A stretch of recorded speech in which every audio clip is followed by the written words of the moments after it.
हमारा जिक्र उन्हें नागवार होता है, किसी बहाने मगर बार बार होता है। आदाब नाज़रीन, हमारे मसाइल में आपका खैर मकदम है। मैं हूं तहसीन मुनव्वर। आज हमारे मसाइल में, जैसे कि आप देख रहे हैं, हम स्टूडियो से बाहर निकले हैं। हम आज मीडिया पर बात करेंगे हमारे मसाइल में, और हमारे मसाइल की बात करेंगे मीडिया के हवाले से। आज हम हिंदुस्तानी मीडिया के एक ऐसे इंस्टीट्यूट में आए हुए हैं, अगर हम इसको कहें कि यहीं से ये वो गंगोत्री है जहां से सब मीडिया में लोग जाते हैं। ये देश का जाना माना एक ऐसा इदारा है, Indian institute of mass communication, जहां से बच्चे तैयार होके प्रिंट में और रेडियो टीवी जर्नलिज्म में जाते हैं। ये वो ऐसा इदारा है। आज हम IIMC JNU के करीब है ये वाक़े, अरुण आसिफ अली रोड पर। हम यहाँ पर आए हुए हैं, यहाँ के स्टूडेंट्स हमारे साथ हैं, यहाँ के टीचर्स हमारे साथ हैं, और अगर मौका मिला तो यहाँ के DG जो हैं KG सुरेश साहब भी, वो हमारे साथ होंगे अगर उनको मीटिंग से फुर्सत मिल गई तो आइए मैं आपसे सबका तारुफ करा दूं, क्योंकि आज जो हम बात करने चाहते हैं वो अपने ज़ख्म कुरेदने वाली बात है। मैं तारुफ कराता हूं, हमारे दरमियान मौजूद हैं मीडिया की, न्यूज़ मीडिया की जानी मानी शख्सियत कमर वहीद नकवी साहब। हम आपका खैर मकदम करते हैं। इसके अलावा हमारे दरमियान मौजूद हैं IIMC में एसोसिएट प्रोफेसर रही, कम्युनिकेशन और रेडियो की जानी मानी हस्ती, ख्वातीन के मसाइल पर कलम उठाने वाली हस्ती, जिनके स्क्रिप्ट को अवार्ड्स भी मिल चुके हैं, रेडियो पर जिनके प्रोग्राम्स जो हैं बहुत दादो तहसीन हासिल करते हैं, प्रोफेसर शाहिना खान साहिबा। हम उनका खैर मकदम करते हैं। आदाब, शुक्रिया। प्रोफेसर शाहिना खान, हम आपसे ख्वातीन के मसाइल की तो बात करेंगे ही, हम अपनी ख्वातीन के मसाइल की भी बात करेंगे। ख़ास तौर से जब मैं हमारे मसाइल कहता हूँ तो मैं खुसूसी तौर पर मुस्लिम मसाइल और अक़लियतों के मसाइल की बात करता हूँ।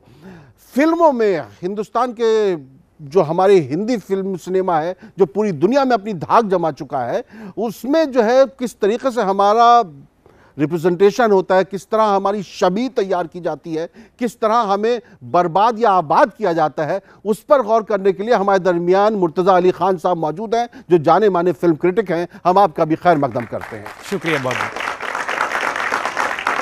नकवी साहब, हमने माना कि तगाफुल न करोगे लेकिन खाक हो जाएंगे हम तुमको खबर होने तक। मीडिया क्या हमारे मसाइल से तगाफुल बरतता है, उससे आंखें फेरता है, या उसको देखकर अनदेखा कर देता है, या उसे हमारे मसाइल के बारे में कुछ पता ही नहीं है? किस तरह के मसाइल, आप किस तरह के मसाइल?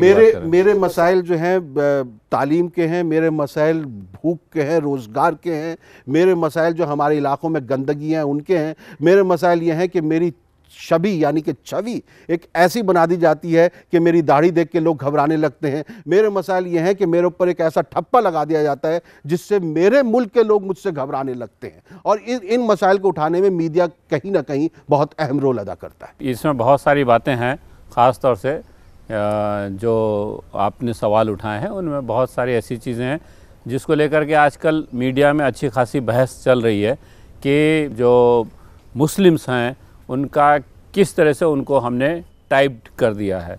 तो पहली बात तो यह है कि एक तरह का जो परसेप्शन है जो बनता है, यानी आप जब देखेंगे ऐसे भी, मतलब जिसको मैं कहूँ बिल्कुल इनोसेंट भी, कि अगर किसी मुसलमान को दिखाना होता है टीवी पे तो उसको टोपी वाला और दाढ़ी वाला ही दिखाते हैं। हमारे जैसा मुसलमान, आपके भी दाढ़ी है लेकिन नहीं, दाढ़ी है वो वाली दाढ़ी नहीं है जिसको आप कहें, लेकिन आप सोचते हैं कि अगर हमें किसी मुस्लिम औरत को दिखाना है तो उसको नकाब या हिजाब में होना चाहिए, अगर किसी मुसलमान को दिखाना है तो उसको गोल जालीदार टोपी में ही होना चाहिए।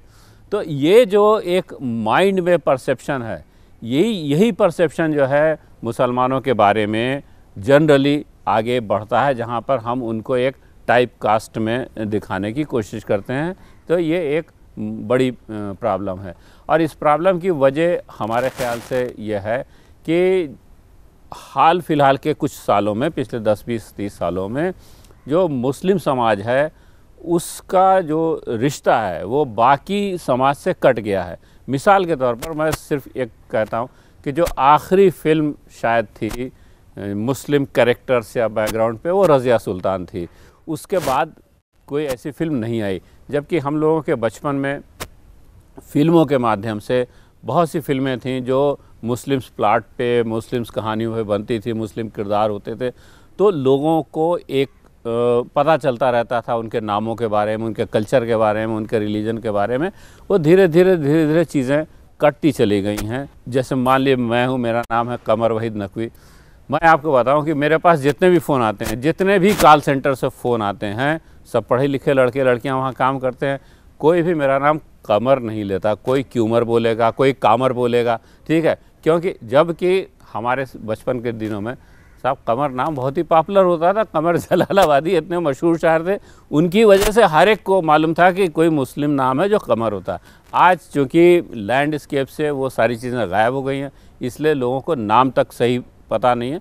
तो आपके जो मसाइल हैं उनके बारे में मीडिया में बहुत से लोगों को कुछ पता नहीं है। अनफॉर्चुनेटली ऐसी एक छवि बन गई है जिसमें ये लगता है कि मुस्लिम्स जो हैं बहुत रिग्रेसिव हैं। ये थोड़ा सही भी है, क्योंकि जो मुस्लिम लीडरशिप है, जो कि मुसलमानों की कोई पॉलिटिकल लीडरशिप सच नहीं है, और सारा का सारा जो मुसलमानों का रिप्रेजेंटेशन है वो अमूमन तौर पे मुस्लिम पर्सनल लॉ बोर्ड या मुल्ला मौलवियों इस तरह के लोग बोलते हैं। तो इनकी एक अलग तरह की थिंकिंग मीडिया उनको ही तो ज़्यादा दिखाती है।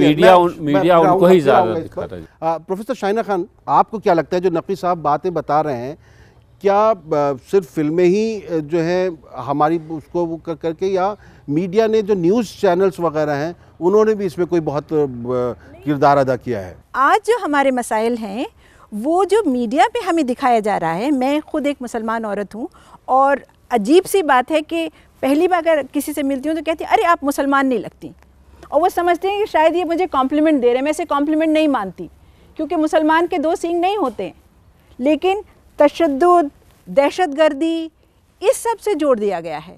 और इस्लामोफोबिया, मैं दुनिया के 19 मुल्कों में जा चुकी हूँ, और कम से कम 4-5 मुल्कों में, जिनका मैं नाम नहीं लेना चाहती, वहाँ मुझे जो सिक्योरिटी चेक होती है वो की जाती है, लेकिन मुसलमान औरत होने की वजह से एक अलग ख़ास तौर पे सिक्योरिटी की जाती है, नंबर 1। नंबर 2 ये है कि जो इस्लामोफोबिया हमारा media, My name is Khan, I am not terrorist. I'm not a terrorist. I have been saying that, like, look, I'm Mrs. Khan, but I'm not a terrorist. Yeah. But they won't believe it. Okay. उसमें मैं जाना नहीं चाहती इस वक्त, जाहिर सी बात है।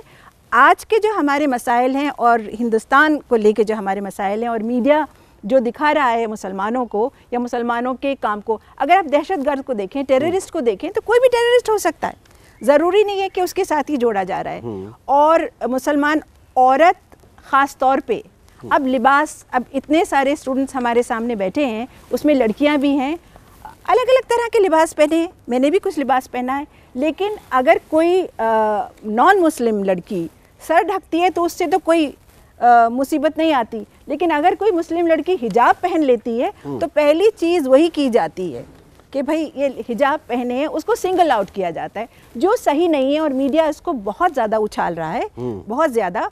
और देखिए, ये जो सोशल मीडिया है उसको भी मैं छूना चाहूँगी।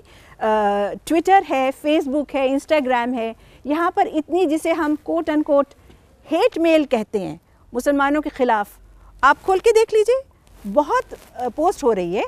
और उससे क्या फ़र्क पड़ता है कि जो लोग इनोसेंट भी हैं, जो लोग इस तरफ को नहीं सोचते, जो हिंदू मुसलमान सिख ईसाई में फ़र्क नहीं करते, लेकिन एडवर्टेंटली और इनएडवर्टेंटली, बाज़ाब्ता तौर पे या वैसे, उनके जहनों में ये बैठ जाता है कि मुसलमान माने दहशतगर्द, मुसलमान माने पसमानदा, मुसलमान माने जिससे आप दोस्ती न कीजिए, वगैरह वगैरह। मुर्तज़ा साहब, जैसे नकवी साहब ने फ़िल्म का जिक्र किया, तमाशा खूब है होने का अपने कुछ ना होने पर, अगर कुछ हो गए होते तो क्या क्या हो गया होता।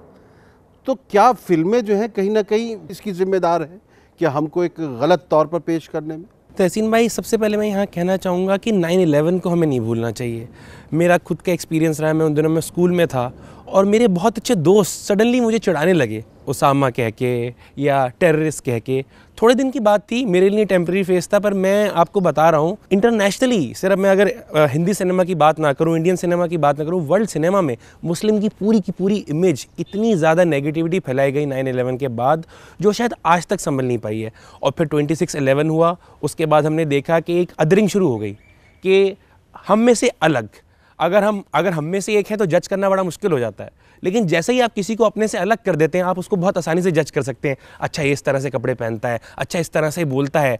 अगर मैं अल्लाह अकबर कहता हूँ तो उसकी एक नेगेटिव कनोटेशन आज है हमारे पास। अभी थोड़े दिन पहले यूट्यूब पे एक वीडियो आ रहा था, उसमें एक शलवार कमीज़ पहन के एक शख्स थे जो किसी को भी प्रैंक करते थे और एक चीज़ फेंक के चले जाते थे अल्लाह अकबर कह के, और लोग एकदम हल्ला मच जाता था वहाँ से। जलाल का जो है जी, मैं हैरान था देख के। मैं और मेरे दोस्तों ने मिलकर बहुत हंसा, लेकिन शायद हंसने की बात नहीं है, सोचने की बात है। और सिनेमा ने, आप अगर देखें 9/11 के बाद या 26/11 के बाद अगर आप देखें तो हिंदी सिनेमा में एक स्टीरियोटाइप क्रिएट हो गया है, लंबी दाढ़ी, टोपी। लेकिन आई थिंक पॉजिटिव साइड भी है। अभी रिसेंट टाइम्स में कुछ अच्छी फिल्म्स हमें देखने को मिली हैं। लिपस्टिक अंडर में बुरखा आई अभी, उसने काफ़ी हद तक स्टीरियोटाइप्स तोड़े। और अभी गली बॉय आ रही है, मैं बहुत एक्साइटेड हूँ गली बॉय को लेके, जिसके प्रोटैगनिस्ट मुस्लिम्स हैं और दिखाया जा रहा है फाइनली एस्पिरेशंस की बात की जा रही है। आई थिंक पिछले 10 साल में हिंदी सिनेमा ने कभी मुस्लिम एस्पिरेशंस की बात ही नहीं करी, मुस्लिम यूथ के एस्पिरेशंस की बात नहीं करी, अब कर रहे हैं। तो आई थिंक पॉजिटिव वे में हम जा रहे हैं। गर्म हवा के बाद कुछ ऐसा फिल्में नहीं दे पाई जैसा कि गर्म हवा ने दिया, आपको महसूस होता है ऐसा? अभी हाल ही में मुल्क आई है जिसको देख के मेरी काफ़ी उम्मीद बढ़ी। हालांकि मुल्क से मेरी थोड़ी ये शिकायत है कि हल्की सी प्रीची है, गर्म हवा जैसा नेचुरल नैरेटिव निकल के नहीं आ रहा। पर आपको ये भी देखना चाहिए, गर्म हवा इस्मत चुगताई के नॉवल पे बेस्ड थी, तो इस्मत चुगताई जैसे राइटर्स की बहुत बड़ी कमी है आज हमारे पास। बॉलीवुड की अगर बात की जाए या हिंदी सिनेमा की बात की जाए, तो वो राइटर्स अगर आएंगे, और वो राइटर्स हम लोगों के बीच में से ही आएंगे। चलिए, बहुत अच्छी बात कही है। नाज़रीन, यहाँ एक वक्फे का वक्त है, हम वक्फा ले लेते हैं और इस पर गौर करेंगे। हम अपने ये जो बच्चे हैं जो आगे चल के मीडिया इंडस्ट्री में इनको जाना है, हम इनके सवालात के जवाब अपने पैनलिस्ट से लेने की कोशिश करेंगे और जानना चाहेंगे कि क्या बदलाव लाया जा सकता है, क्या तब्दीली आ सकती है, क्या इस छवि को बदलने की कोशिश समाज को नहीं करनी चाहिए, क्या मुसलमान भी कहीं ना कहीं जो है इसके जिम्मेदार नहीं हैं? इस पर भी हमको गौर करना है। हाय अफसोस कि किस तेज़ी से दुनिया बदली, ये जो सच है ये कभी झूठ हुआ करता था। लौट कर आते हैं इस मुख्तसर वक्फे के बाद।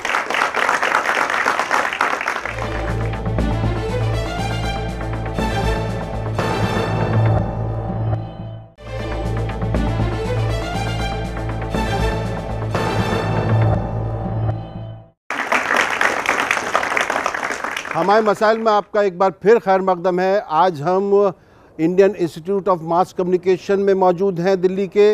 ये यहाँ का एक बहुत बड़ा इदारा है मीडिया के हवाले से, और यहाँ के स्टूडेंट्स हमारे दरमियान मौजूद हैं, वो अपने कुछ सवाल रखेंगे। अब रात की दीवार को ढाना है ज़रूरी, ये काम मगर मुझसे अकेले नहीं होगा। जी बेटा, क्या बात? कोई सवाल पूछ रहे हैं? सर, मेरा ये सवाल है कि सच्चर कमेटी की रिपोर्ट आती है, उसमें कहा गया है कि मुस्लिमों की स्थिति बदतर है दलितों से भी ज़्यादा, और जो ये असली मुद्दे हैं राजनेताओं का इसमें ज़्यादा रोल मुझे नज़र आता है। वो जब चुनावी दौर में उतरते हैं तो वो इस मुद्दे पे बात नहीं करते, वो बात करते हैं कि इस्लाम खतरे में है या बाकी जो इन सब चीज़ों से अलग हट के बात करते हैं। जो मेन मुद्दे हैं मुस्लिम बेरोज़गारी के, मुस्लिम यूथ के, उसको छूते नहीं। तो आपको क्या नहीं लगता कि जो बेरोज़गारी के मुद्दे हैं, मेन मुद्दे, उनको राजनेता नहीं छूते और इससे भी जो मुस्लिम यूथ है उसको नुकसान पहुँच रहा है? नहीं तो मीडिया उसमें कहाँ पर इन्वॉल्व होता है आपको बता? सर, मीडिया यही है, क्योंकि मीडिया में वो लोग आ जाते हैं जो रिप्रेजेंटेशन करते ही नहीं। एक ऐसे मौलाना को बिठा दिया जाता है जिसको 6 से ज़्यादा लोग भी नहीं जानते होंगे इस्लामिक दुनिया में, एक ऐसे पंडित को बिठा दिया जाता है जिसको कोई जानता भी नहीं है, और उन पर तमाम डिबेटें चलाई जा रही हैं। तो ये नहीं है कि हमारी असली मसाइल हैं वो दिखाए नहीं जा रहे हैं। क्योंकि आपने सच्चर कमेटी की बात करी, तो मोटे तौर पे मैं 3-4 जो नुक्ते सच्चर कमेटी ने रिकमेंडेशंस दिए थे, उसमें मैं 4 बातों पे जाना चाहूँगी। एक तो इक्वल अपॉर्चुनिटी मुसलमानों को भी, और पब्लिक बॉडीज़ में मुसलमानों का रिप्रेजेंटेशन, जैसे जो सरकारी इदारे हैं उनमें बहुत कम मुसलमानों का रिप्रेजेंटेशन रहता है।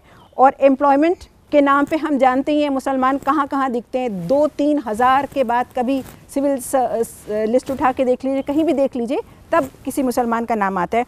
और चौथी बात जो बहुत अहम, जिसे मैं समझती हूँ, सच्चर कमेटी ने ये रिकमेंडेशन दिया था कि सिविल सर्विसेज में, डिफेंस सर्विसेज में और सरकारी सर्विसेज में मदरसों की जो डिग्री है उसको मान्यता देनी चाहिए। मगर ये बात कहीं पर भी लागू नहीं की जा रही है, और इसलिए जो पसमानदा हैं मुसलमान और पसमानदा होते चले जाते हैं। आपने बात की रिप्रेजेंटेशन की मुसलमानों की, और वही बात सही है कि ये या मैं, हम तीनों में से शायद कम ही लोग दिखाई देते हैं जो आम तौर पे मुसलमानों की बात करते हैं। ऐसा समझा जाता है कि शायद हम अच्छे मुसलमान हैं ही नहीं, बल्कि मैं दावे से और धड़ल्ले से कहती हूँ कि मैं बहुत अच्छी मुसलमान हूँ। ज़रूरी नहीं है कि मैं हिजाब लगाऊँ या मैं और तरह का लिबास पहनूँ तो मैं अच्छी मुसलमान बनूँगी। देखिए, मैंने पहले भी दहशतगर्दी की बात की थी और जिसकी बहुत सी चीज़ें मैंने भुगती हैं। मैं कश्मीर में भी बहुत लंबे अरसे रही हूँ, बहुत तकरीबन 15-20 साल। तो मैं कहने की ये कोशिश कर रही हूँ कि टाइप कास्ट जो है मुसलमानों को, वो हटना चाहिए जैसे आपने कहा। और मुसलमानों के भी दिमाग है, वो भी सही और बैलेंस्ड, और जो डेमोक्रेटिक बात है और जो हम कहते हैं कि हम एक लिबरल मुल्क हैं, सबके लिए बराबर मौक़े होने चाहिए, वो नहीं दिए जाते हैं, ये बातें नहीं उठाई जाती हैं। तो इसको कौन लाएगा? मीडिया में जो कमियां हैं वो मीडिया वाले ही सामने लाएंगे और उनको फिर दुरुस्त करने की कोशिश करेंगे। नकवी साहब, जैसे वो बच्चे ने कहा कि एक ऐसे शख्स को लाके बैठाल देते हैं, वो हाव भाव से और अपने पूरे अंदाज से, और या अगर हम उसको कहें पूरे करैक्टर जो है, अगर कैमरे की ज़बान में कहें, मीडिया की पूरा गेटअप के साथ जो आता है वो कि वो जो है मौलाना है, ये धर्मगुरु हैं, तो ये हम लोगों की क्या मजबूरी बन गई है कि इस तरह के लोगों को पेश करना? मजबूरी तो नहीं है। मुझे लगता है कि मीडिया जो है वो मीडिया से बढ़कर तमाशेबाज हो गया है ज़्यादा, और तमाशा करता है तो उसको जोकर चाहिए होते हैं, तो ये जोकरों को बुलाता है, ये मौलाना नहीं है। तो इनको क्रिएट किसने किया है? मीडिया ने क्रिएट किया है, मीडिया ने क्रिएट किया है, क्योंकि इनको इस्लाम की कुछ जानकारी नहीं, कुछ पढ़े लिखे नहीं, कोई इनका एजुकेशनल लेवल नहीं है, और वो उनकी बातचीत से समझ में आता है कि कुछ नहीं मालूम इनको। पर ये जिसको कहते हैं कि बहरूपिया, अगर मैं कहूँ कि किसी ने एक टोपी पहन ली और किसी ने बड़ी दाढ़ी रख ली और कहा कि हम मुस्लिम मौलाना है, इसी तरह से मुसलमान ही नहीं, मैं देखता हूँ हिंदुत्व के लिए भी जिन लोगों को बुलाते हैं उनको हिंदू धर्म की कोई जानकारी नहीं होती, बस बोलना, चीखना, चिल्लाना जानते। तो मूल रूप से वो तमाशा क्रिएट करने की बात है जो मीडिया क्रिएट करता है। दूसरी बात जो मैं बोलना चाहूँगा, जो अभी चंद्र प्रकाश जी ने कहा एक शब्द, इस्लाम ख़तरे में है की बात, तो ये नैरेटिव तो हिंदुस्तान से तो गायब हो गया है। ये अब तो पिछले 20-30 सालों से हमने किसी के मुंह से नहीं सुना कि इस्लाम ख़तरे में है, बल्कि यहाँ पे तो दूसरा नैरेटिव सुन रहे हैं, हिंदू खतरे में। हिंदू खतरे में। जी, कोई सवाल? सर, सबसे पहले हम न्यूज़ 18 उर्दू का इस्तकबाल करना चाहेंगे IMC में कि आप यहाँ पे तशरीफ़ लाए और आप हमारे मसाइल को उठा रहे हैं। बहुत बहुत शुक्रिया, आपके लिए भी ताली। इस शेर के साथ मैं अपने सवाल का आगाज़ करना चाहूँगा कि मैं अकेला ही चला था जानिबे मंजिल, मगर लोग आते गए, कारवां बनता गया। क्या बात है, वाह वाह। सर, मैं उर्दू जर्नलिज़म का तालिब इल्म हूँ, इसलिए जर्नलिज़म के हवाले से ही सवाल पूछूंगा कि आज ये कहा जाता है कि मुसलमान जो है मीडिया में नहीं आते हैं या मुसलमानों की आवाज़ को उठाने के लिए कोई नहीं है, लेकिन अगर हम जैसे तालिब इल्म आज IMC में पढ़ने के लिए आते हैं और मीडिया के लाइन से आते हैं, तो क्या हमारे लिए मौक़े हैं? अगर नहीं होंगे तो हम एहसास कमतरी के शिकार नहीं हो जाएंगे? मैं आपसे भी जानना चाहूँगा और जो हमारे पैनलिस्ट हैं इनसे भी जानना चाहेंगे। जी, मीडिया में जो मुसलमानों की जो तादाद है उसके हवाले से भी और उनकी शमूलियत के हवाले से भी, क्या कम लोग हैं या अगर हैं तो फ़ैसला लेने की हालत में नहीं है? नहीं, देखिए, कम से कम हिंदुस्तान के बारे में ये बात तो मैं नहीं कहूँगा, क्योंकि आपको मालूम है 8 साल तक मैं TV टुडे का न्यूज़ डायरेक्टर था, तो सर्वे सर्वा और 4 चैनल चलाता था, और जिस समय मैं न्यूज़ डायरेक्टर था आज तक का, तो ABP न्यूज़ के न्यूज़ डायरेक्टर शाजी जमा थे। तो ये बात तो मैं नहीं कहूँगा, और ये भी बात से मैं सहमत नहीं हूँ कि आप मुसलमान हैं इसलिए आपको चांसेस नहीं हैं। आप में टैलेंट है, योग्यता है, तो आप कहीं पे भी पहुँच सकते हैं। और कम से कम मैं अपने बारे में तो जानता हूँ कि जब मैं 1980 में ट्रेनी चुना गया टाइम्स ऑफ इंडिया कंपनी में, पूरे देश में इम्तिहान होता था, कलकत्ता, मुंबई, दिल्ली, 3 सेंटर पर रिटन टेस्ट। उसका जो लोग रिटन टेस्ट क्वालिफाई करते थे उनका प्रिलिमिनरी इंटरव्यू होता था, उसके बाद फिर मुंबई में फ़ाइनल इंटरव्यू होता था। मैंने जिस फाइनल इंटरव्यू में मैंने पार्टिसिपेट किया उसमें 26 लोग आए थे, और जब चुनाव के बाद जब रिज़ल्ट घोषित हुआ तो पूरे देश में मैं अकेला चुना गया था। इसलिए अगर आप में योग्यता है, अगर आप में प्रतिभा है, तो आप जाएंगे ऊपर। अब अगर आप मेहनत नहीं करेंगे, पढ़ेंगे, लिखेंगे नहीं, तैयारी नहीं करेंगे, तो फिर पिछड़ेंगे, और चाहे आप कुछ भी हो, हिंदू हो या मुसलमान हो, तो मैं यहाँ पे जितने भी छात्रों को पढ़ाता हूँ उनको कहता हूँ कि उनको क्या क्या मेहनत करनी चाहिए। हाँ, आप ये कह सकते हैं कि अगर अनुपात देखें कि इतना % मुस्लिम आबादी उतना % शायद नहीं हो, उनके अपने अलग अलग कारण होंगे, लेकिन मुझे नहीं लगता कि यहाँ पर सिलेक्शन में, चुनाव में ऐसी कोई भेदभाव है कि इनको नहीं लेना है। शाहना जी, आप कुछ कह रही थी? जी, मैं ये कह रही थी, मैं नकवी साहब की बात में कुछ बात जोड़ना चाहती हूँ, क्योंकि इस वक्त हम साफ़ तौर पे, खुले तौर पे हमारे मसाइल की बात कर रहे हैं और हमारे मसाइल में आप और हम सब भी आते हैं।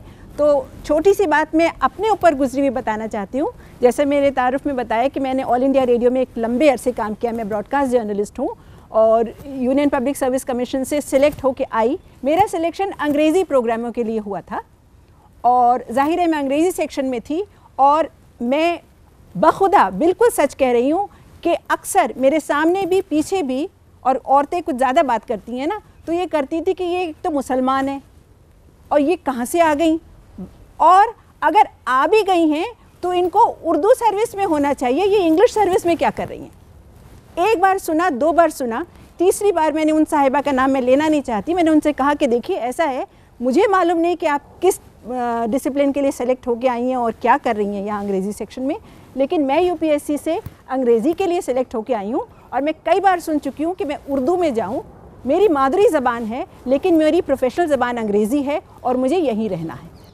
चलिए, बहुत अच्छा। तो ऐसी बातें होती हैं। और एक और बात मैं कहना चाहती हूँ, छोटी सी है कि आपको, आप बात कर लें, आपको जब आप जाएंगे एज ए स्ट्रिंगर जाएंगे, एज ए रिपोर्टर जाएंगे, उर्दू पत्रकार होने की वजह से ज़रूर डिस्क्रिमिनेशन होगा, ये आप मेरी बात लिख के रख लीजिए, क्योंकि मैंने वो फेस किया है अपने नाम से ही। अच्छा, मैं आपकी बात बताऊं, क्योंकि देखिए मैंने खुद इंजीनियरिंग की है, उसके बाद मैंने उर्दू में एमए किया है, लेकिन मुझे कभी भी उर्दू की वजह से जो है कभी इस तरह की चीज़ें बर्दाश्त नहीं करनी पड़ी। हिंदी वालों ने भी मुझे जो है अब गले से लगाया है और अंग्रेज़ी वालों ने भी, मुझे कभी ऐसा महसूस नहीं हुआ। मैंने तो अपने आप बीती बताई जी, है। आपके साथ हो सकता है ऐसा हुआ। मैं यहाँ पे ये कह रहा था, कहीं ना कहीं मुस्लिम आइडेंटिटी वीक हुई है, या वीक नहीं हुई तो मुझे लगता है कहीं ना कहीं हेजी हो गई है।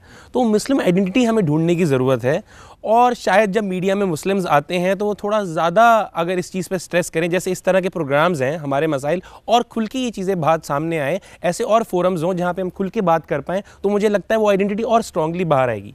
चलिए, बहुत अच्छी बात है। नाज़रीन, यहाँ वक्त एक मुख्तसर वक्फे के बाद फिर हम अपने स्टूडेंट्स की तरफ ही जाएंगे। दूसरों पर अगर तबसरा कीजिए, सामने आईना रख लिया कीजिए। लौट कर आते हैं मुख्तसर वक्फे।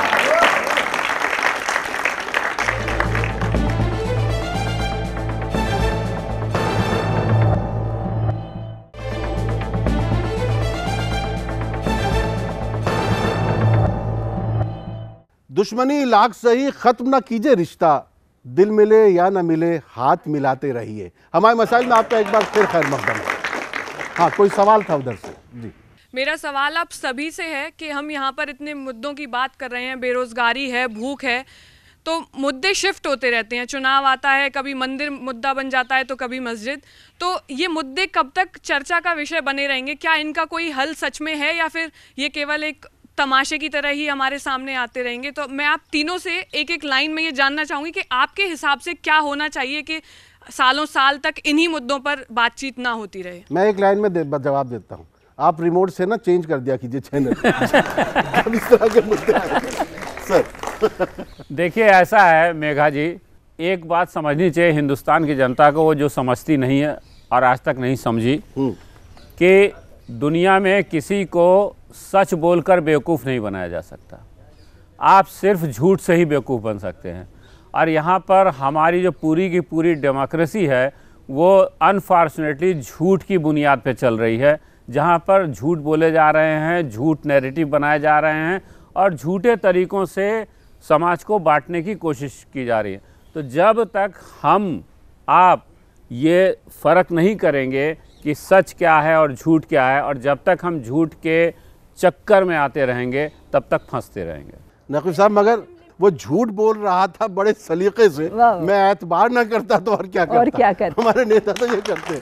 जी शाइना जी, मैं सिर्फ एक जुमला ये कहना चाह रही हूँ कि जो पिछले 70 साल से हमारे देश में हो रहा है वो सबके सामने है और उसकी थोड़ी सी बातें हमने कर भी ली, लेकिन मेरी उम्मीद जो है अब आप लोगों से है, आने वाली पीढ़ियों से है, आने वाली जनरेशन से है। आप लोगों को इसका असर लेके और आगे बढ़ना चाहिए कि प्रोफेशनलिज्म ज़्यादा दिखाएं, उसमें धर्म, चाहे वो हिंदुत्व हो चाहे वो इस्लाम हो, उसको ज़रा पीछे छोड़ दें, एक अच्छे इंसान बन के, एक अच्छे नागरिक बन के अपने देश को आगे ले जाएं। मुर्तज़ा साहब, मेरे हिसाब से सबसे इम्पॉर्टेंट चीज़ एक नेशनल आइडेंटिटी है। आई थिंक वो नेशनल आइडेंटिटी अगर निकल के आएगी, साथ ही साथ इस्लामिक आइडेंटिटी तो आएगी ही आएगी। एक प्रॉब्लम ये हो गई है कि अभी एक फिल्म्स ने भी काफ़ी हद तक जिम्मेदार है इस चीज़ की कि एक इमेज बना दी है कि मुस्लिम जो है उसके लिए सबसे इम्पॉर्टेंट शायद मुस्लिम आइडेंटिटी है, जो कि अगर मैं अपने पर्सपेक्टिव से बात करूँ तो मेरे लिए सबसे इम्पॉर्टेंट आइडेंटिटी एक इंडियन आइडेंटिटी है। मेरी मुस्लिम आइडेंटिटी ऑब्वियसली मेरे लिए एक प्राइड की बात है, वो है, लेकिन साथ ही साथ नेशनल आइडेंटिटी बहुत ज़रूरी है, जो मुझे लगता है कि हमारे पॉलिटिशियंस कई बार उस चीज़ को मरोड़ तरोड़ के पेश करते हैं और वहीं पे मुझे लगता है एक डिस्कोर्स की ज़रूरत है जो मिसिंग है। नकवी साहब, आपको नहीं लगता जैसे हम लोग हिंदुस्तान के मुसलमान अरब में जो हो रहा होता है उसके लिए बहुत परेशान होते हैं, फ़लस्तीन के लिए बहुत परेशान होते हैं, ईरान इराक़ के लिए बहुत परेशान होते हैं, उस वजह से कहीं हमारी जो है हमको लेकर लोग अलग अंदाज से सोचने लग जाते हैं? देखिए, मुसलमान तो नहीं परेशान होता, मुसलमान मौलाना ज़रूर होते हैं। बहुत सही बात है। हम लोग तो नहीं, और उसकी वजह है कि उनको पैसे मिलते हैं वहाँ से, सीधी सीधी बात है। तो वो एक तरह से यहाँ पर बहुत से दूसरे देशों के माउथ पीस बन करके यहाँ पर उनका एक पब्लिसिटी कैंपेन संभालते हैं। तो बेसिकली मुसलमानों को भी ये आइडेंटिफाई करना पड़ेगा कि हमको रिलीजन के नाम पे कैसे ट्रैप में लिया जा रहा है, और जो कुछ मौलानाओं का उनका एक गुट है, तबका है, दुकान है, जहाँ पे वो अपनी स्वार्थ जो है उनके लिए उनको ट्रैप करते हैं। ये मुसलमानों को भी आइडेंटिफाई करना पड़ेगा। अभी हाल फिलहाल की बात कर रहा हूँ, 3 तलाक की बात है। 3 तलाक पे मैंने बहुत लिखा कि 3 तलाक बहुत ही ख़राब चीज़ है। इस पर मुझे एक यहीं दिल्ली के एक सफदरजंग हॉस्पिटल की एक डॉक्टर का मेरे को ब्लॉग पे जवाब आया। उसने कहा, साहब आप रेयर मुसलमान हैं मर्द जो 3 तलाक पे औरतों का सपोर्ट कर रहे हैं, वरना हमारे आसपास के जितने मुस्लिम डॉक्टर हैं सब 3 तलाक के नाम पे शरीयत को लेके बैठ गए। अब अगर मैं कहूं कि भाई पढ़ा लिखा मुसलमान आज की दुनिया में 3 तलाक के मसले को अगर वहाँ कहीं से जोड़ता है तो जाहिर सी बात है कि वो एक ट्रैप में फंसा हुआ है। उसको उस ट्रैप से बाहर निकलना पड़ेगा, उसको मॉडर्न थिंकिंग को लाना पड़ेगा और ये सोचना पड़ेगा कि आज के ज़माने में, आज के समाज में बहुत सारी चीज़ों में बदलाव की ज़रूरत है और हमको नए सिरे से सोचना चाहिए। जी, हमारे मिसाइल जो कि एक बहुत ही शानदार विषय है, मैं इसमें पहला प्रश्न ये उठाना चाहूँगा कि भारत की जो गंगा जमुनी तहजीब है, जिसके बिना मुझे लगता है कि भारत भारत नहीं हो सकता है, तो इस पे जो एक प्रहार किया जा रहा है राष्ट्रवाद के नाम पे या किसी अन्य नाम पे, इसको मीडिया भी एक प्रोपेगेंडा एजेंडा सेटिंग थ्योरी की तरह चलाया जा रहा है। तो इससे कैसे बचा जाए? और जनता जो देखती है वही वो करती है, तो जनता को ऐसा परोसा जा रहा है कि जनता वैसा होते जा रहा है। इस्लाम के नाम पे ओसामा लादेन ये सब हम अपने मित्रों को ही बोलने लगे, भाई मानना भूल गए, हर हम भूल गए कि अस्फाकतुल्लाह खां कौन थे या बिस्मिल कौन थे। तो ये फिर कैसे आएगा सामने ताकि हम गंगा जमुनी तहजीब को बचा सकें? आप जैसे नौजवानों की जिम्मेदारी है। जी सर। तो आपका कहना सही है और आपकी चिंता जायज़ है, और इसी बात पे मेरे ख्याल से तहसीन साहब ने ये शो रखा है कि मीडिया को बहुत से जो दूसरे एस्पेक्ट हैं, बहुत से जो पॉजिटिव एस्पेक्ट हैं, उनको भी दिखाना चाहिए। और एक्चुअली मीडिया का काम जो है आईने का काम है, जैसा दिख रहा है वैसा दिखाना चाहिए, ना कि कलर करके दिखाना चाहिए, ना कि अलग अलग चश्मे से देखना चाहिए। तो मीडिया को पहले तो अपनी आँखों को साफ़ करना चाहिए कि और अपने काम को लेकर ईमानदारी होनी चाहिए, जो कि कुछ सालों पहले तक यहाँ के मीडिया में थी। इधर हाल फिलहाल में मीडिया में ऐसी बहुत सारी चीज़ें आई हैं जिनको लेकर के मीडिया के अंदर भी चिंता हो रही है और बहस हो रही है। चलिए, कोई और सवाल है? मेरा सवाल सिनेमा से जुड़ा हुआ है, जैसे कि किस प्रकार से हम मुसलमानों की आइडेंटिटी को दिखाते हैं। मुझे याद होता है सईद अख्तर मिर्ज़ा की फिल्म सलीम लंगड़े पे मत रो, एक आखिरी फिल्म माना जा सकता है जिसमें उस माहौल को दिखाया गया था। कहीं ना कहीं जो भारतीय सिनेमा में मुसलमानों का जो एक कहीं जो शामिल जो थे, जो उसके क्रिएटिव उसके प्रोडक्शन में, वो कहीं ना कहीं उर्दू जानने वाले जो लोग थे वो, तो ये मुद्दा कहीं ना कहीं भाषा से भी जुड़ा हुआ है। जो उर्दू ज़ुबान को एक ख़ास धर्म से जो जोड़ करके देखा जाने लगा, उसके बाद से आप देखिए कि कहा जाता है कि जब भी कोई मुस्लिम कैरेक्टर ही उर्दू बोलेगा और फिर वही है सो फिर मुसलमानों की बात भी करेगा। तो ये जो भाषा के साथ जो उर्दू जुबान के साथ जो हुआ है, इस पर बहुत अच्छी बात कही है आपने, ताली बजनी चाहिए आपको। ये बहुत गलत स्टीरियोटाइप सेट हो जाता है कि आप एक लैंग्वेज को या एक ज़बान को किसी मज़हब के साथ जोड़ देते हैं, साथ ही साथ आप प्रोफेशन को भी जोड़ रहे हैं किसी। फॉर एग्जांपल मैं अगर आपको बताना चाहूँ तो बहुत सारे ऐसे पंडित हैं जो अरेबिक पढ़ाना चाहते हैं, या कोई मुस्लिम अगर संस्कृत पढ़ाएगा तो उसको एक गलत नज़रिए से देखा जाता है। साथ ही साथ उर्दू, कितने सारे लोगों को मैं जानता हूँ, गुलजार साहब हमारा सबसे अच्छा एग्जाम्पल है, जो अपने आप में एक आई थिंक इंस्टीट्यूशन है उर्दू के, जो कि मुस्लिम नहीं है। तो ये चीज़ हमें देखनी पड़ेगी, और ये चीज़ हुई है। उन्होंने बहुत अच्छी एक फिल्म का एग्जाम्पल दिया, मैं भी आपको एक और अच्छी फिल्म का एग्जाम्पल दूंगा जो अभी सनडांस में गई है, घोड़े को जलेबी खिलाने ले जा रहा हूँ। अनामिका हक्सर हैं, बहुत जानी मानी थिएटर डायरेक्टर रही हैं, उनकी डेब्यू फिल्म है ये। और इस फिल्म में उन्होंने दिखाया है कि कैसे पुरानी दिल्ली यानी कि हम जिसे शाहजहानाबाद के नाम से जानते हैं, आज भी वो गंगा जमनी तहजीब वहाँ पे हमें दिखती है। लेकिन कहीं ना कहीं वो हमारे आंखों के सामने पर्दे डल गए हैं, और अब हमें वो चीज़ नहीं दिखती है, क्योंकि जो मीडिया में जो दिखाया जा रहा है, जो सिनेमा में स्टीरियोटाइप्स दिख रहे हैं, वो इतनी बुरी तरह से हमें अंधा कर चुके हैं कि सच्चाई क्या है। आज भी मैं अगर कहीं जाता हूँ, मैं आपको अपना एग्जांपल बताता हूँ, आज तक मेरे साथ कभी प्रिजुडिस नहीं हुआ। शायद 9/11 के टाइम पे वो जो मैं एक इंसिडेंट बता रहा था, मेरे कुछ दोस्तों ने शायद मजाक में किया है, जो भी किया, उसके बाद मैंने आज तक कहीं स्टीरियोटाइप या मैंने प्रिजुडिस महसूस नहीं किया। मैंने कितने सारे जॉब इंटरव्यूज़ दिए हैं, कितनी सारी जगह पर मैं जाता हूँ, कहीं भी मुझे ये चीज़ नहीं दिखाई जाती कि मुझे मुस्लिम होने की वजह से बुलाया जा रहा है, मुस्लिम होने की वजह से नहीं बुलाया जा रहा, मुझे मेरे मेरिट की वजह से बुलाया जाता है, एज अ फिल्म जर्नलिस्ट बुलाया जाता है। एंड आई थिंक ये सब यहाँ पे एग्री करेंगे इस बात के साथ। नहीं, बहुत अच्छी बात है। नाज़रीन, जो मुर्तज़ा साहब कह रहे हैं वो बिल्कुल सही है, और मैं तो और आगे बढ़ के कहता हूँ कि मुझे मुसलमान होने का फ़ायदा मिला है इस मुल्क में। मुझे जहाँ जहाँ भी फ़ायदा मिला, क्योंकि मैं मुसलमान था, इसलिए मुझे उसका बहुत फ़ायदा मिला है, और मुझे इस बात का एहसास है, इसलिए मुझे वतन से मोहब्बत भी है। खंजर चले किसी पे तड़पते हैं हम अमीर, सारे जहां का दर्द हमारे जिगर में है। लौट के आते हैं।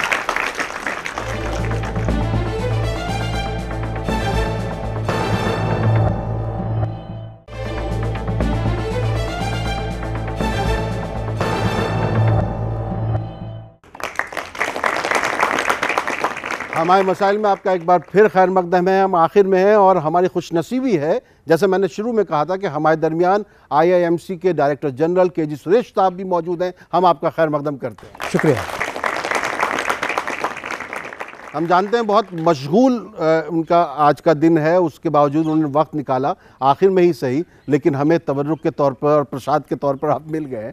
जब आपसे पहले बातचीत हो रही थी KG साहब, तो मीडिया को लेकर, मुस्लिम रिप्रेजेंटेशन को लेकर हमने बातचीत की, और कहीं ना कहीं हम ये महसूस कर रहे हैं जो एक गंगा जमनी तहजीब हमारी थी, उसको फिर से दोबारा जो है मीडिया में लाने की ज़रूरत है, और कहाँ से चूक हुई है, किससे गलती हुई है, इस पर बात करनी है। सर देखिए, मैं उस प्रदेश से आता हूं जहां आजकल बहुत चर्चा हो रही है शबरीमला की। जी, लेकिन बहुत कम लोग जानते हैं, जिसके बारे में मीडिया में अफसोस है कि चर्चा नहीं होता है, कि अय्यप्पा के दर्शन से पहले जो है हम वहाँ एक बाबर स्वामी हैं, पहले उनके दरगाह में जो है मत्था टेके बगैर अय्यप्पा का दर्शन हो नहीं सकता है। हम उस परंपरा से आते हैं, उस संस्कृति से आते हैं, और ये सिर्फ गंगा जमनी तहजीब तो एक सिंबॉलिक टर्म है, ये पूरे देश में इसी तरीके का एक वातावरण है। अफसोस इस बात का है कि जो सकारात्मक बातें हैं, पहलू है, उसको आगे नहीं रखा जा रहा है। जिस तरीके से अभी उर्दू और संस्कृत की चर्चा मैं सुन रहा था इधर बैठने से पहले, देखिए इस वर्ष जो है, इस साल जो पद्मश्री मिला है वो मोहम्मद हनीफ खान शास्त्री साहब को मिला है। वो 5 वक्त नमाज पढ़ने वाले मुसलमान हैं, लेकिन संस्कृत के उनसे बड़े पंडित और भगवत गीता पर बड़े पंडित नहीं हैं।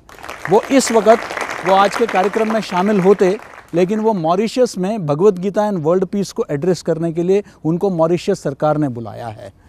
तो इस देश में उस चीज़ को सेलिब्रेट किया जाता है। कोई मुस्लिम बच्ची अगर संस्कृत के श्लोक अच्छी तरह पढ़ लेती है, वो फर्स्ट टॉपर आती है लखनऊ में और जगह, तो पूरे टेलीविज़न चैनल्स में उसको दिखाया जाता है।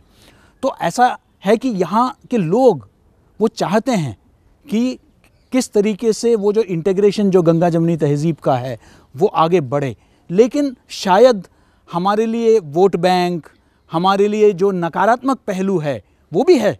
125 करोड़ के देश में नेगेटिविटी कुछ तो होगा ही, लेकिन उसी पर हम पूरा फोकस रखें।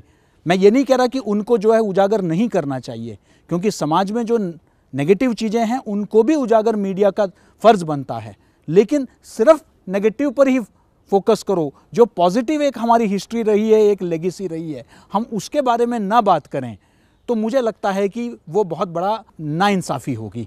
तो मुझे लगता है कि हमारा थोड़ा सा माइंडसेट चेंज की ज़रूरत है, एटीट्यूडनल चेंज की ज़रूरत है, और इससे जो है थोड़ा सा देखने का नज़रिया उसमें फ़र्क आने की ज़रूरत है कि ये जो सिर्फ एक कमोडिटी है, एक जैसे वोट करते हैं, मतलब उनका अपना कोई दिमाग या व्यक्तित्व नहीं है, वो एक जैसे वोट करते हैं, भेड़ चाल चलते हैं। मुझे लगता है कि ये हास्यास्पद है दूसरे लोगों के तरह, वैसे भी बराबर नहीं और होती। उनके मसाइल वही है जो आम इस देश के नागरिक का है, उनके भी गुर्बत का है, बेरोज़गारी का है, वो सभी जहालत का है, वही सब मुद्दे हैं, लेकिन उस पर चर्चा कम होती है, लेकिन जो फ़र्क है उस पर ज़्यादा फोकस होता है। तो हम ये माने ये स्टूडेंट जो आपके यहाँ से निकल के जाएंगे ये अब उस पर चर्चा करेंगे? बिल्कुल ये करेंगे। ये करेंगे। हाँ। एक सवाल ले लें, बहुत देर से ये बेचैन है, एक बार दे दीजिए, इनका सवाल ले लीजिए, क्योंकि इनके चेहरे पे मुझे मायूसी नजर आई जब मैंने कहा कि सवाल नहीं मिला, तो इनका सवाल ज़रूरी है। जैसा कि राम मंदिर विवाद पर चर्चा हुई और दोस्तों ने सवाल भी पूछा, इस पर क्लिप चल रहा था कि जो मुस्लिम पक्ष रख रहे थे सर्वोच्च न्यायालय में, तो उनका ऑफ द रिकॉर्ड वो बोल रहे थे कि ये विवाद ना हो तो हमको फ़ायदा होगा, क्योंकि उनको all India Muslim personal law board को बहुत चंदे आ रहे हैं, बहुत पैसा मिल रहा है, उनका राजनीतिक चेहरा चमक रहा है, तो वो भी चाहते हैं कि ये मुद्दा हल ना हो। तो अगर वो ऐसा ऑफ द रिकॉर्ड बोल रहे हैं तो वैसे लोगों को हम टीवी पर क्यों बुला करके उनका राय हम ले रहे हैं? वैसे लोगों को मतलब बहिष्कृत कर देना चाहिए, उनको बैठा कर हम क्यों उनका राय लेंगे? जब उसका चेहरा एक्सपोज हो चुका है तो उम्मीद करेंगे कि वैसे लोग टेलीविज़न पर ना बैठे ना बोले। हाँ, तो अब आप लोग जब आइएगा तो ये निर्णय आप लोगों को लेना पड़ेगा, और हम भी अपने तौर पे कहते हैं, क्यों के जी सर? भाषण कोई भी दे देता है किसी भी पार्टी का, ऑर्गेनाइजेशन का, जो शायद 500 लोगों ने सुना होगा। अब आपको अकबरुद्दीन का जो ओवैसी का जो भाषण था, मुश्किल से जितने लोग थे वहाँ, लेकिन हमने उसको इतना हाईलाइट कर दिया कि पूरे देश में हमने उसको फैला दिया, जबकि उसकी ज़रूरत नहीं थी। उससे क्या, देखिए, अगर समाज में कोई भी चीज़ जहर फैलाता है, आपसी भेदभाव बढ़ाता है, तो उनको हम तवज्जो क्यों देते हैं, ये मुझे आज तक समझ में नहीं आया। और उसी से जुड़ी हुई बात है जिसे मैं आगे लेके जाना चाहती हूँ कि हमारी मीडिया जो इस वक्त काम कर रही है उसे उसके बरक्स करना चाहिए कि जैसे अभी केजी साहब ने कहा कि वो एक गलत चीज़ 500 लोगों ने सुनी, अब हर चैनल उसको एक बार नहीं बार बार दोहरा रहा है, तो जिसके जहन में जहर है भी नहीं मुसलमानों के ख़िलाफ़, वो हो जाएगा कि अच्छा ऐसे होते हैं मुसलमान। तो मीडिया को उसकी इसमें समाज की भी जिम्मेदारी, देखिए मीडिया अब जो है बहुत बढ़ गया है। आप सोशल मीडिया जो आ गया है, आप व्हाट्सएप पे इस तरह की क्लिपिंग अगर आपके पास आए, आप कम से कम उसे चेक कर लीजिए, जो फेक न्यूज़ है आप उसका वहीं दम घोट सकते हैं। लेकिन आप क्या करते हैं, फ़ौरन कई ग्रुप्स में उसको फॉरवर्ड कर देते हैं, और उसके बाद वो चीज़ें जो हैं फैलती फैलती कहाँ से कहाँ पहुँच जाती हैं। आपको मैं प्रोमो भेजूंगा इस प्रोग्राम का, उसको फैलाइएगा। बस आखिर में, और एक शेर आपने इतने अशार कहे, वही है कि जिसका जो काम है वो अहले सियासत जाने, जिसका जो काम है वो अहले सियासत जाने, मेरा पैगाम मोहब्बत है जहाँ तक पहुँचे। नकवी साहब, आज जो हमने बात की हमारे मसाइल पर मीडिया के हवाले से, हमारे पास प्रेस काउंसिल ऑफ इंडिया है, प्रेस क्लब है, IWPC भी है, हमारे पास आपके जो है ब्रॉडकास्ट एडिटर्स एसोसिएशन वगैरह सब लोग मौजूद हैं। लेकिन उसके बावजूद अगर इस तरह की चीज़ें फलती फूलती हैं और जबकि नहीं होना चाहिए, तो क्या किया जाए? लोगों की भी काफ़ी जिम्मेदारी है इसमें। अगर कोई चैनल गलत करता है, लोगों को लगता है कि गलत कर रहा है, तो उसके खिलाफ शिकायतें करनी चाहिए, लिखना चाहिए, दबाव बनाना चाहिए, प्रेशर बनाना चाहिए।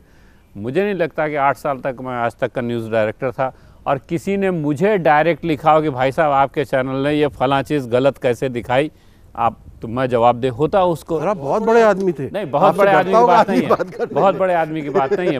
बात यह है कि ये जनता की जिम्मेदारी है कि आप दबाव बनाएं, लोकतंत्र है, आपकी जिम्मेदारी है कि आप हमको और अपने पॉलिटिशियंस को, अपनी ब्यूरोक्रेसी को आप चेक में रखें। वो चेक में तभी रखेंगे जब सिविल सोसाइटी, जब आप लोग एक्टिव होंगे अपने अधिकारों की रक्षा के लिए। और कम से कम चैनल तो चेंज कर ही सकते हैं। कम से कम चैनल तो चेंज कर ही सकते हैं। जी शाइना साहिबा, आखिर में मैं आखिर में सिर्फ एक ही बात कहना चाहती हूँ। ख़वातीन के हवाले से ख़वातीन के हवाले से ये बात है कि ख़वातीन को भी नज़रिया बदलना चाहिए, लेकिन जो ख़ास तौर पे मीडिया में ख़वातीन आ रही हैं उनको इस बात को, डेमोक्रेटिक प्रिंसिपल्स जो हैं उनको सामने लेके चलना चाहिए और इस बात को अपने जहन से बिल्कुल हटा देना चाहिए कि मैं मुसलमान हूँ इसलिए मेरे साथ ऐसा हुआ। क्योंकि मैंने अभी जिक्र किया था थोड़ी देर पहले, लेकिन जाहिर सी बात है मैं यहाँ तक इसीलिए पहुँची कि मैंने अपनी मुस्लिम आइडेंटिटी एक तरफ को अपने घर में रखी है जहाँ मैं नमाज भी पढ़ती हूँ, रोज़ा भी रखती हूँ, लेकिन बाहर आके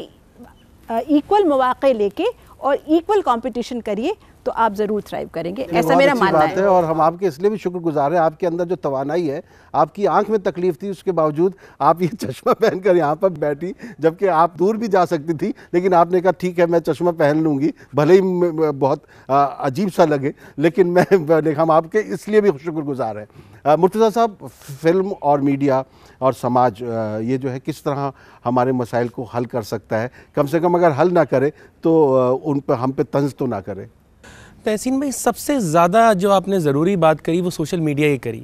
और आजकल फिल्म हो चाहे कोई भी चीज़ हो, सोशल मीडिया उसको रातों रात वायरल कर देता है, इनफैक्ट 1-2 घंटे में वायरल कर देता है।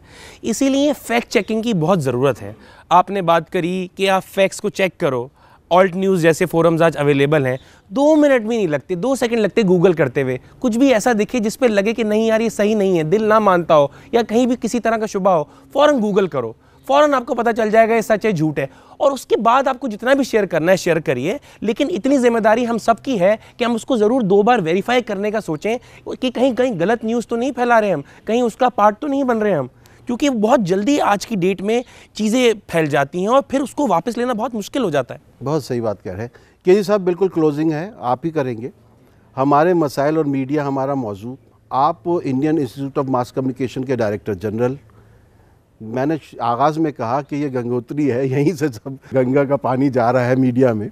आप इस इंस्टीट्यूट के हवाले से और जो यहाँ से पढ़ के जा चुके हैं दूसरे चैनल्स वगैरह में और मीडिया में मौजूद हैं, जो अब तैयार हो रहे हैं, उन सब से क्या पैगाम देना चाहेंगे ताकि मुल्क में अमन आशती बरकरार रहे, शांति रहे और लोगों का आपसी प्रेम, मेल मिलाप, भाईचारा बना रहे, सिर्फ चुनाव जो है जीतना ही मकसद ना हो।